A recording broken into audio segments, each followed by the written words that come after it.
Inamin ng Department of Foreign Affairs o DFA na malaki ang ibinaba ng bilang ng mga Filipino workers sa Libya na nais umuwi ng Pilipinas sa pamamagitan ng repatriation program ng pamahalaan.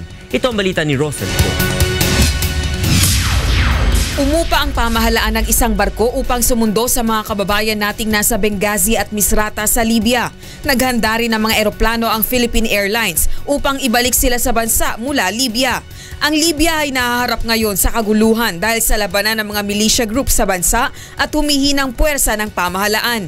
Ngunit sa target ng pamahalaan na bilang ng mga Pilipinong maibalik, iniulat ng Department of Foreign Affairs na bumaba ang bilang ng mga Pilipinong sumama sa ginawang repatriation ng pamahalaan.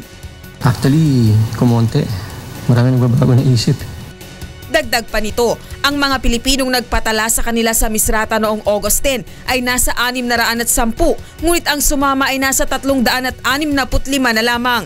Samantala, sa Benghazi naman, mula sa 490 noong August 9, 477 na lang ang sumama. Dahil rito, tinatayang nasa 11,000 mga Pilipino pa rin ang nasa Libya at naiipit sa panganib ng nakaambang civil war doon.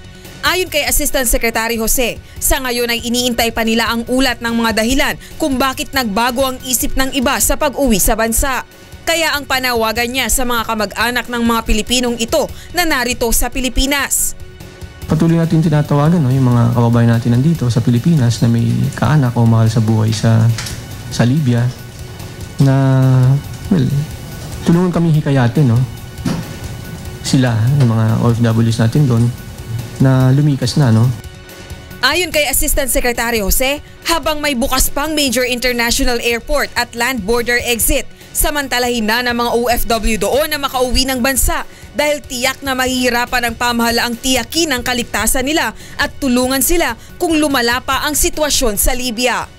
July 20 nang itaas ng DFA sa Alert Level 4 ang Libya at ipinag-uutos ang evacuation ng 13,000 mga Pilipinong naroroon. Hindi rin pinahintulutan ang pagbiyahe ng sino mang kababayan natin papunta sa nasabing bansa dahil sa mga nangyayaring kaguluhan.